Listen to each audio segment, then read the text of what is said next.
Ethan Turner always felt the world was moving too fast.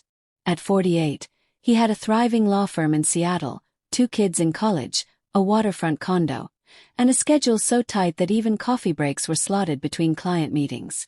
From the outside, his life was a picture of success.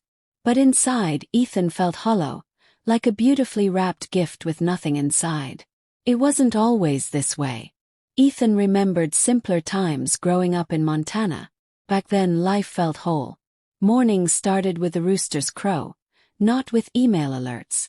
Evenings ended with his grandfather's stories on the porch, not with Netflix autoplay.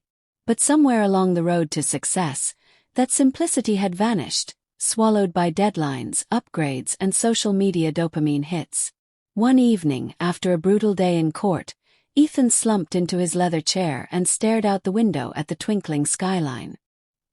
He felt the familiar tightness in his chest, the anxiety, the disconnection, the creeping thought that this wasn't how life was meant to be.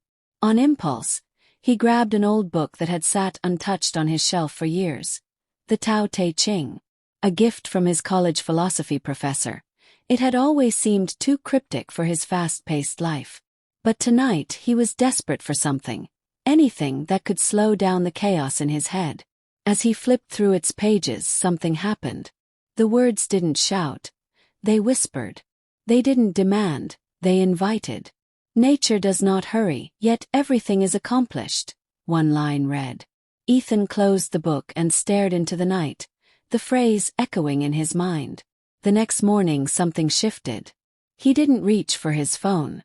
Instead, he poured his coffee, sat by the window, and watched the rain streak down the glass. It was the first quiet morning he had allowed himself in years. He didn't feel guilty. He felt human. Over the following weeks, Ethan began living differently, not out of rebellion but curiosity. He started waking up early just to sit in stillness. He walked to work instead of rushing through traffic. He even stopped checking emails after 6 p.m., an act he once considered career suicide. And with each act of slowing down, he felt more alive. One afternoon, while browsing a bookstore on his lunch break, he came across a woman flipping through the same translation of the Tao Te Ching. She looked up, smiled, and said, "I've read this book 5 times, and each time it teaches me something new." Her name was Rachel Green, a nature therapist who hosted silent retreats in Oregon. They chatted, connected, and a week later, Ethan signed up for a weekend retreat in the Columbia River Gorge. At the retreat, phones were banned, conversations were minimal, and everything, meals, walks, even chores, was done with quiet attention. It was uncomfortable at first. Ethan's mind raced. He found himself wanting to check his watch, reply to imaginary emails, and fill the silence with chatter. But by the second day, something remarkable happened. The noise in his head began to fade. He noticed things he hadn't seen in years. The way pine needles shimmered in sunlight, the sound of wind weaving through branches, the feel of breath entering and leaving his body. It was as if life had been patiently waiting for him to slow down enough to see it. Back in Seattle, Ethan didn't become a monk or shave his head. He still wore suits, argued cases, and paid bills. But he began weaving Taoist principles into his daily rhythm. When confronted with anger, he remembered Lao Tzu's words, "A journey of 1,000 miles begins with a single step." Instead of reacting, he paused, breathed, and chose his response. He became more patient with his staff, more present with his children, and more gentle with himself. One evening, while visiting his father in Montana, Ethan stood on the old porch where he once listened to stories as a boy. The stars were out, the air was crisp, and a deep sense of peace filled him. His father looked at him and said, "You've changed, son. You look lighter." Ethan smiled. "I remembered something I forgot," he said. "Something really old, but really important." His father raised an eyebrow. "What's that?" "That stillness isn't laziness," Ethan replied. "It's where all the good things begin." That night, Ethan wrote in his journal, a habit he picked up at the retreat. "Lao Tzu didn't write for scholars or monks," he scribbled. "He wrote for people like me, People who forgot what life was really about.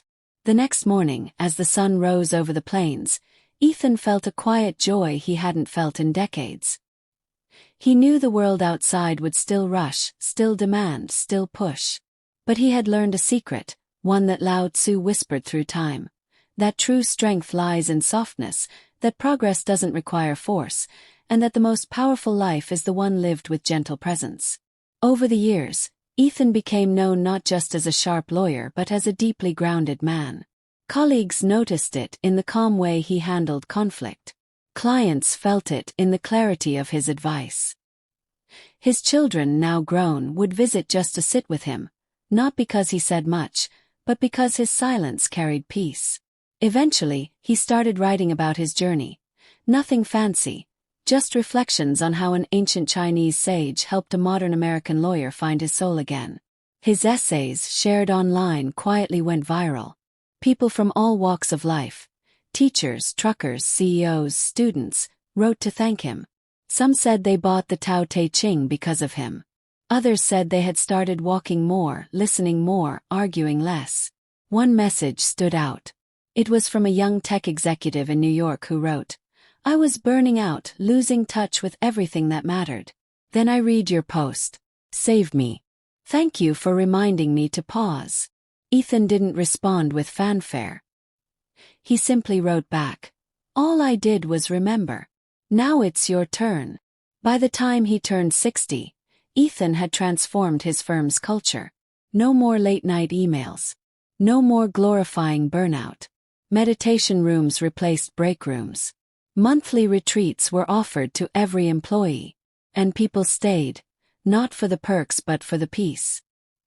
He often told his team, Lao Tzu said, "Knowing others is intelligence. Knowing yourself is true wisdom." That became their motto. In his final years, Ethan spent more time in Montana. He built a small cabin by the river, planted a garden, and watched the seasons turn. He still practiced law occasionally, but mostly he listened, to the wind, to the birds, to the silence between thoughts. One fall afternoon, as golden leaves fell like confetti around him, his grandson asked, "Grandpa, why do you just sit here and stare at trees?" Ethan chuckled. "Because trees don't try to be anything but trees. That's a pretty big lesson. But isn't that boring?" "No," he said softly. "It's everything." And that's what Lao Tzu knew that we forgot.